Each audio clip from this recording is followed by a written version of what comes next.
Hello once again. We will now continue with the next session. My name is Melda Dawn and I'm a second-year medical student from Ankara University Faculty of Medicine. The next presentation's topic is going to be transcranial magnetic resonance, guided focused ultrasound from our precious speaker, Dr. Kazuaki Yamamato. We thank him very much for accepting our invitation and for being here with us today.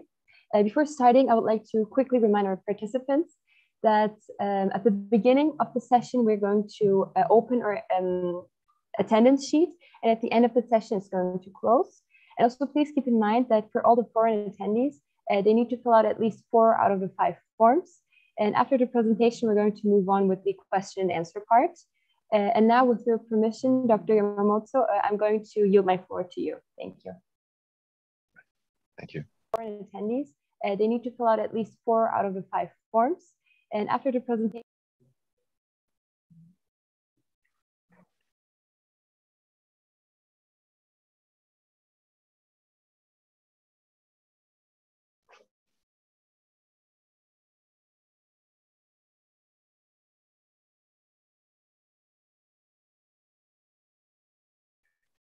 All right.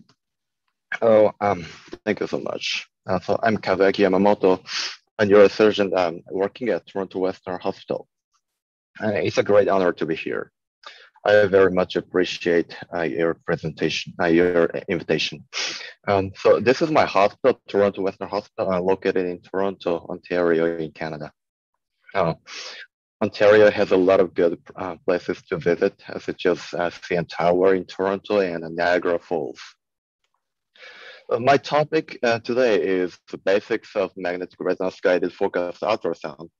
Focused ultrasound, often called FUS or MRG-FUS, is a relatively novel stereotactic technology to treat patients with movement disorders such as essential tremor.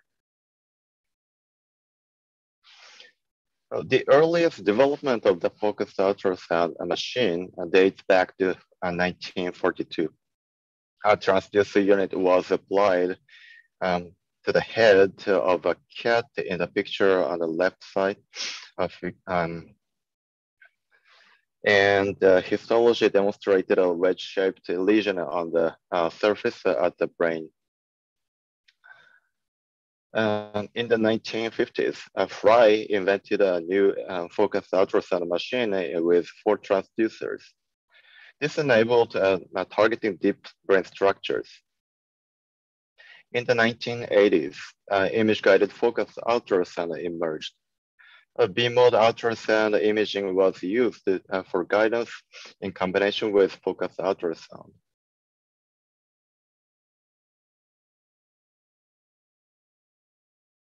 However, all previous focused ultrasound machines were used through a craniotomy window because skull does not allow B-mode ultrasound imaging. Absorbs ultrasound energy and phase aberration of the ultrasound. So usually they perform the craniectomy beforehand and close the wound and apply the focused ultrasound machine to ablate the brain.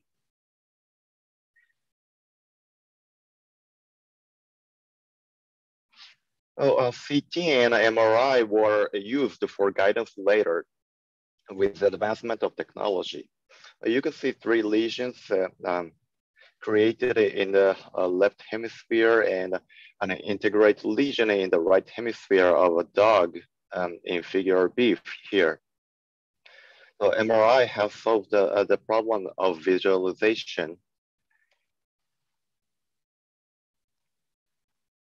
And phase aberration was a critical problem, hard to figure out.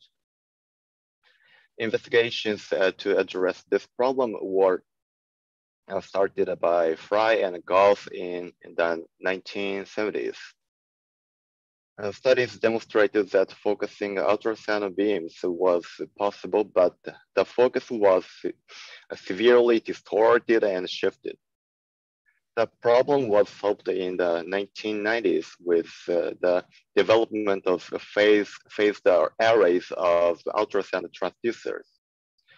which permitted the focusing of the ultrasound beams with the use of a hemispheric transducer design by correcting for the phase aberrations. Measurements of skull thickness on CT scan permitted individual transducer to emit a specific phase and amplitude to reduce phase aberration induced by the variable skull thickness. This is a focused ultrasound machine most commonly used in the world now, Exploit Neuro by Insight Israel. This machine is a combination of thermal ablation with high-intensity focused ultrasound, MR guidance and MR thermometry, and phased arrays to correct for phase aberration of the ultrasound beams. There are 1,024 transducer elements placed in the hemisphere-shaped transducer unit. You can see that transducer units are placed inside the hemispheric-shaped transducer unit here. And the mechanism of focused ultrasound is similar to burning paper using a magnifying glass. Beams are focused at one point to hit the brain tissue. Nearly 1,000 beam paths from the transducer elements are visualized in green in this figure. Also, MR thermometry gives us a real-time feedback of the temperature in the target during each sonication, as shown around the center of this figure.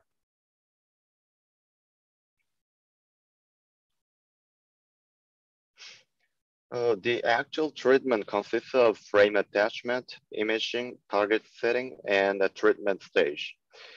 After applying the frame to the head of the patient under local anesthesia, we perform head MRI to the target and then start sonication. In the treatment stage, there are three phases: alignment phase, verification phase, and treatment phase. This video demonstrates how focused ultrasound therapy works. First, we check the location of the head heated spot with mild temperature increase in the alignment phase.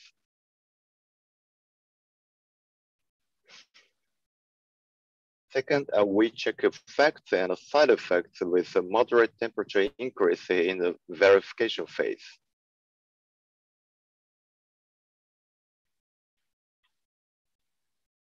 And lastly, we ablate the target with a high temperature. Let's move to the details of treatment. So, an example of a treatment schedule is shown here. We do this treatment, especially the first case like this. In the past, we treated patients during hospitalization, but nowadays, we treat most patients as day surgery. The morning of the day of treatment starts with daily quality assurance, or DQA, which is a process to check the system works properly using a phantom. This is usually done by MR techs in the team. Nurses and anesthesia assistants screen the patient, and then I start to shave the hair, apply the frame to the head, and move to the MRI room. In preparation for the treatment, we need to shave the hair completely, like this. Air bubbles tend to stick to the hair, and it can cause cavitation that I explain later. A silicone membrane is applied just above the head screws as shown in this picture. The frame used for this treatment is CRW frame. The posts are made of carbon for compatibility with MRI. The silicone membranes are different between 1.5 Tesla and 3 Tesla. The membrane used for 1.5 Tesla MRI has coils on it, like shown on the left side. We can obtain a better quality MRI owing to the coils. There is a phenomenon called cavitation, which is related to ultrasound. Air bubbles are compressed and released repeatedly by ultrasound, and they can eventually explode. This can cause damage to the tissues. That's why we shave the hair and degassed water circulates in the system. The patient is placed in a supine position on the MRI table. The silicone membrane is attached to the transducer unit. And it is also important to place the patient in a comfortable position using cushions and towels. We usually tilt the transducer unit by 10 degrees like this to avoid the frontal sinus, which contains air and ultrasound cannot pass. Water is filled between the silicone membrane and the transducer unit. It circulates in the system to cool the scalp and the skull to prevent heating. The water also circulates to be degassed because it can cause cavitation if the level of resolved air is high. Air is usually trapped in the folds of the silicone membrane, shown with red arrows here in the picture. This schema demonstrates how air is trapped in the silicone membrane. We have higher risks of cavitation if we don't remove air as much as possible. First, we take T2 MRI images of sagittal and axial and coronal slices. We use 3D Fiesta in all cases.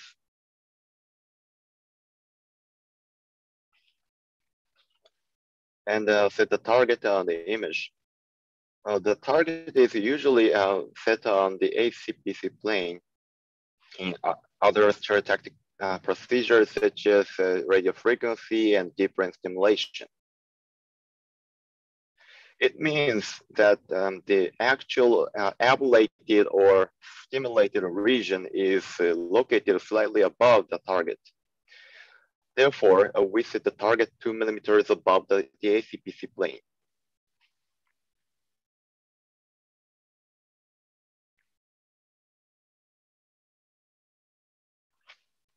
Let's move to the treatment stage. Once a target is set in the planning, we move to the treatment stage and check the skull density ratio that I will explain later. We can also check the skull area, number of active transducer elements, distribution of skull thickness, and so on.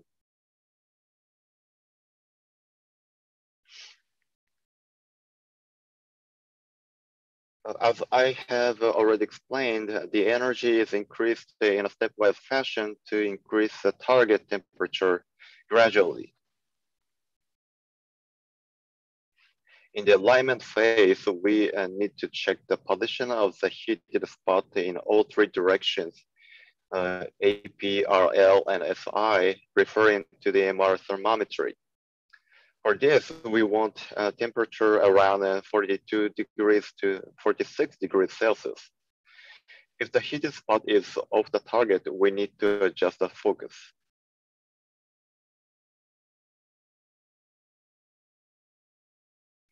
In the verification phase, we can see effects and side effects with target temperature around 47 to 50 degrees Celsius. The effects are reversible in the verification phase. We also check the shape of the heated spot. If the shape is distorted or elongated, we can modify the shape using a filter tool bundled in the system. Once the location is confirmed with good clinical effects and absence of side effects, we can move to the treatment phase.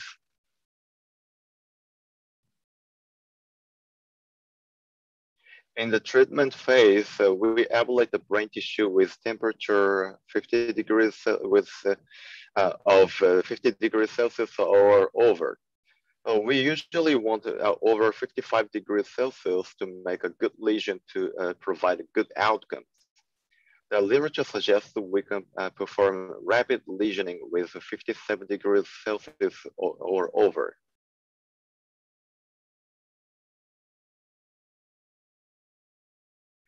During the treatment, we can predict the lesion size by setting the temperature threshold at the 51 degrees Celsius on the MRI thermometry.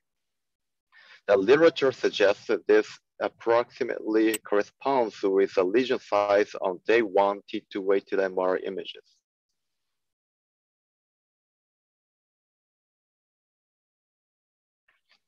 This is a video with tremor dominant Parkinson's disease that we filmed during sonication. You can see the moment that resting tremor stops. The ultrasound is delivered while the lamp is on.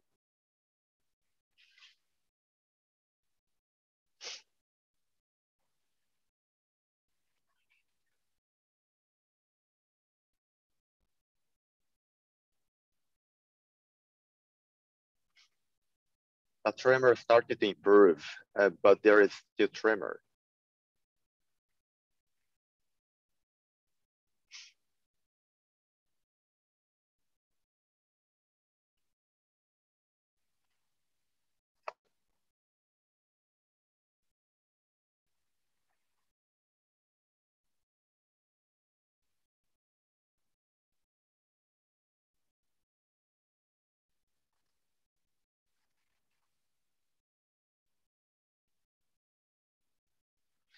The tremor is now completely abolished. This is a post-operative MRI from a different case. It shows a lesion in the left ventral intermediate nucleus. This is a case of essential tremor to demonstrate improvement in drawing and handwriting. You can see many holes made on the paper due to a severe tremor before procedure on the left side. The post-procedural examinations show a much more stable drawing of the spirals and lines, as well as handwriting on the right side. However, I need to clarify that there are patients with difficulty in increasing temperatures in a target. There is a very well-known implant factor, important factor called the scalp density ratio. It is a ratio between the mean values in Hounsfield units for cortical and bone and marrow bones of the skull. Patients with low scalp density ratios are known to be hard to treat. Such cases need higher energy to get treatment temperatures. Then, is it impossible to treat patients with low SDRs? In the US, it is not allowed to treat patients with low SDRs. The FDA of the US says they can treat patients with SDR of 0.45 plus minus 0.05 or lower. Thus, they cannot treat patients with SDRs lower than 0.4. The brochure of exoblique neuro also says it is contraindicated to treat patients with SDRs lower than 0.4. Why? Oh, these figures show the concept of SDR. Figure A shows that the ultrasound is absorbed or reflects on the surface of the outer table of the skull and between the cortical and marrow bones due to the impedance gaps. Figure B demonstrates a cranium with a high skull density ratio, where less energy is absorbed or reflects, and more energy passes the skull because of a less impedance gap. Vice versa in figure C, which demonstrates low skull density ratio. Please imagine a soundproof wall. It is just like a cranium with low skull density ratio. A soundproof wall consists of a sponge material sandwiched by hard materials. It is very efficient to prevent sound from passing. A cranium with low skull density ratio is similar to this. In a pilot study published by Elias and colleagues in 2013, the term skull density ratio was not used because the concept did not exist at that time. There were patients hard to treat for sure, but nobody knew the reason for that. In the publication in 2016 by Dr. Chan's team, positive correlation was shown between the SDR and maximum temperature. However, it was a huge problem for our team when I was doing focused ultrasound in Japan. In the screening, nearly 80% of the patients had SDRs lower than 0.4. There are some countries where people are known to have relatively low SDRs. They include Japan and Korea. On the other hand, I realized that patients with low SDRs are manageable in most cases, as we published in Movement Disorders, even though it is harder to treat such patients compared to those with higher SDRs.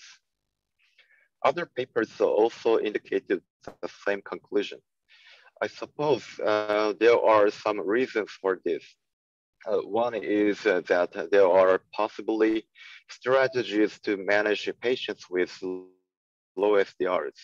Another is that SDR is not the only factor significantly related to a maximum temperature.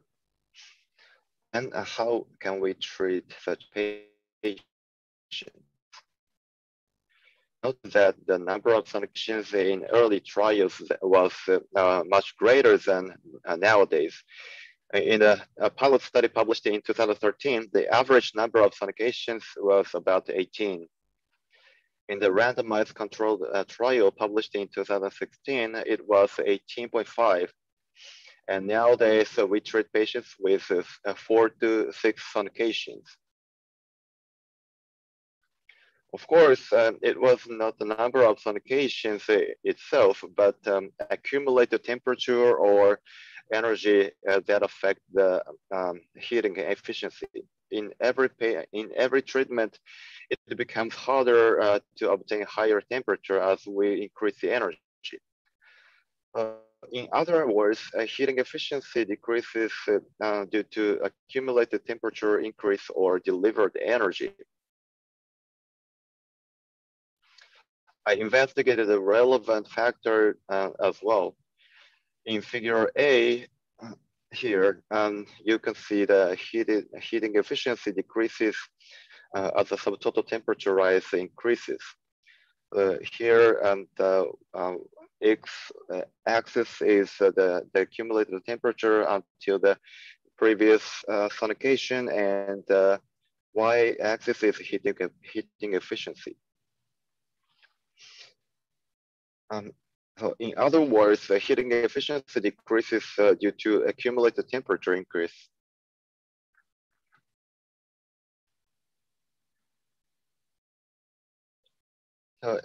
It is ideal to maximize the heating efficiency in the treatment phase to ablate the target with a high temperature. So minimizing temperature rise before ablation will be a strategy to maximize the heating efficiency in low SDR patients especially.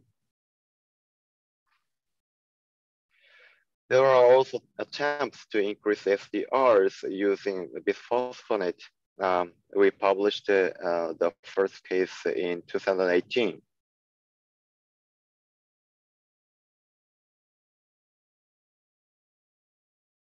After that, we succeeded to increase SDRs in 4 out of 7 patients using bisphosphonates, but further investigation is needed with more patients in a controlled study. There are many advantages of this treatment. The effects are immediate. The risks of infection and bleeding are low. There is no radiation exposure, no need to implant hardware. And other advantages include intra-procedural clinical feedback, a precise adjustment of the target based on images, a real-time feedback of temperature, and so on. There are multiple modalities that we can choose. We can provide information about the advantages and disadvantages of each treatment modalities to our patients. And they can select the best option according to their conditions and preferences.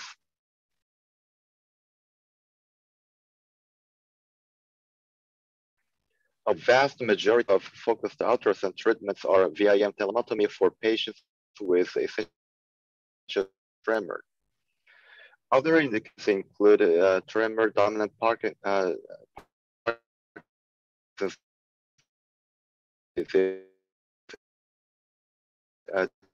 treated with via or more target under investigation disease. Subthalamotomy was also performed for Parkinson's disease. The history says we have to be careful about hemibalism after bilateral subthalamotomy, but complication rates look lower than those implied in the past. Attempts include ablation of brain tumors using focused ultrasound.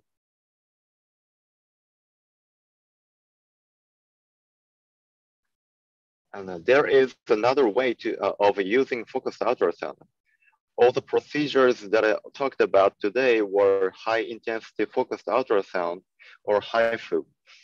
The other type of focused ultrasound is called LIFU or low intensity focused ultrasound. LIFU uses cavitation, the phenomenon that I've already explained today.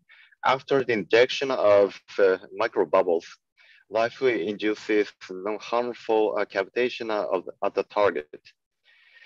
This technology is used to open a blood-brain barrier, or BBB. All trials of BBB opening are still under investigation. This is used for BBB opening in patients with brain tumor. For example, enhanced drug delivery is expected for patients with glioma.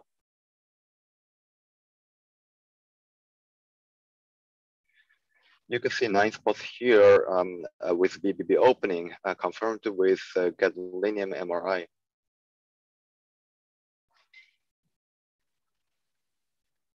The same technology was used for patients with Alzheimer's disease. In addition to enhanced drug delivery expectations, including resorption of the accumulated beta amyloid.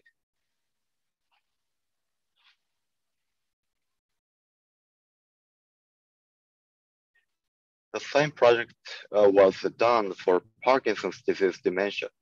A BBB opening was performed in 5 patients. But again, all of these technologies are still under investigation and need further studies. These are my great mentors, Dr. Tyra on the right side and Dr. Lozana in the center. Thank you for your attention.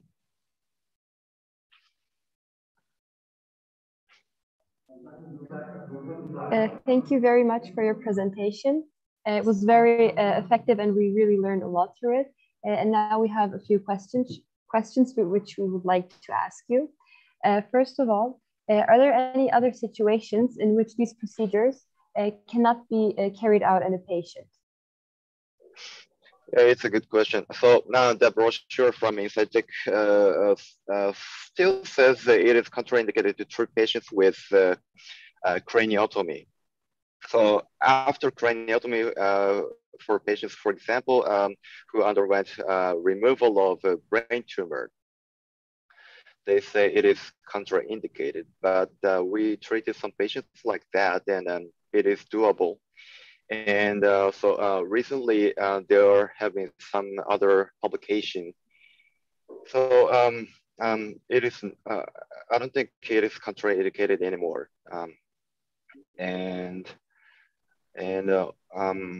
So there are also, it is also contraindicated to treat patients with metals inside the brain, for example, after clipping surgery for aneurysm. So, but we can remove those clips out of the path regions using no path zone region tools. So technically, it doesn't matter, and we have already treated such patients as well. Okay, and another question was, these treatments, are they reversible or do they continue after they're performed? Basically, we expect a permanent okay. effect. But of course, unfortunately, we sometimes experience a recurrence okay. of tremors, and it is about the same as gamma knife or radio frequency surgery, where we expect a permanent effect. So in cases of recurrence, is it possible to do the procedure once again? Yes, it is. But if we experience some difficulties, such as difficulty in increasing temperature or something like that, we would consider another option. We would discuss other modalities as well with the patient. Okay. Thank you very much for your speech. We are now going to we would like to give you a certificate. Thank you very much. It should appear on the screen in just a second. I need to stop screen sharing.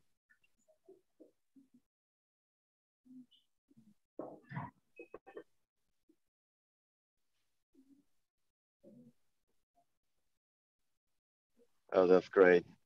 Thank you so much. Once again, hopefully we will see you in the future again.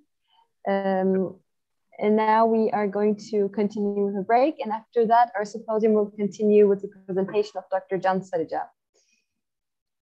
Goodbye, everyone. Thank you so much. Thank you. Bye-bye.